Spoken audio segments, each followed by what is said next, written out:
Hi, I'm John. It's Scripture time. I'm reading chapter 23 from the book of Acts out of the King James Bible. And the lovely Zoe is gracing me with her presence, as usual. There she is.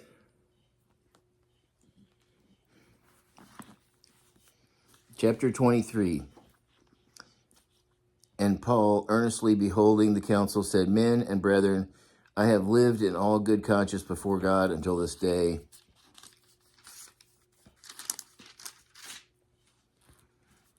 And the high priest Ananias commanded him that stood by him to smite him on the mouth. Then said Paul unto him, God shall smite thee, thou whited wall, for sittest thou to judge me after the law, and commanded me to be smitten contrary to the law. And they that stood by revilest thou God's high priest? Then said Paul, I wist not, brethren, that he was the high priest, for it is written, Thou shalt not speak evil of the ruler of thy people. But when Paul perceived that the one part were Sadducees and the other part Pharisees, he cried out in the council, Men and brethren, I am a Pharisee, the son of a Pharisee, of the hope and resurrection of the dead, I am called in question. And when he had said so, there arose a dissension between the Pharisees and the Sadducees, and the multitude was divided. For the Sadducees say that there is no resurrection, neither angel nor spirit, but the Pharisees confess both. And there arose a great cry, and the scribes that were of the Pharisees' part arose and strove, saying, We find no evil in this man, but if a spirit or an angel hath spoken to him, let us not fight against God. And when there arose a great dissension, the chief captain, fearing lest Paul should have been pulled in pieces of them, commanded the soldiers to go down and to take him by force from among them and to bring him into the castle. And the night following, the Lord stood by him and said, Be of good cheer, Paul, for thou hast testified of me in Jerusalem, so must thou bear witness also at Rome.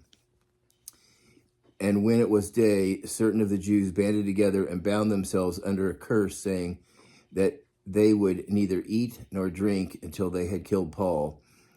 And there were more than 40 which made this conspiracy.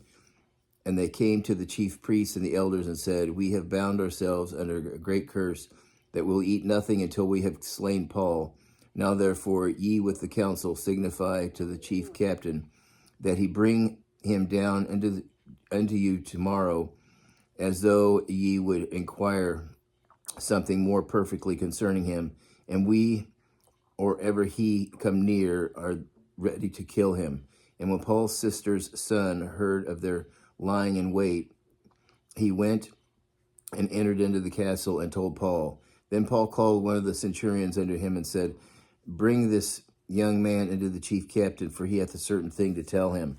So he took him and brought him to the chief captain and said, Paul the prisoner called me unto him, and praying me to bring this young man unto thee, who hath something to say unto thee.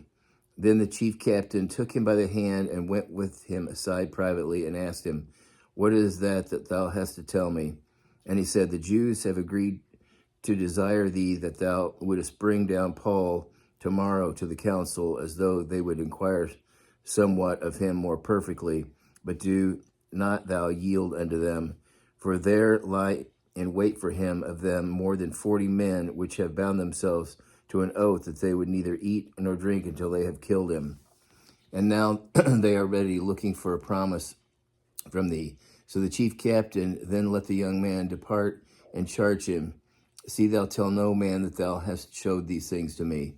And he called unto him 2 centurions, saying, Make ready 200 soldiers to go to Caesarea, and horsemen 70, and spearmen 200, at the 3rd hour of the night, and provide them beasts that they may set Paul on, and bring him safe unto Felix the governor. And he wrote a letter after this manner, Claudius Lysias, unto the most excellent governor Felix, sendeth greeting. This man was taken of the Jews, and should have been killed of them. Then came I with an army and rescued him, having understood that he was a Roman.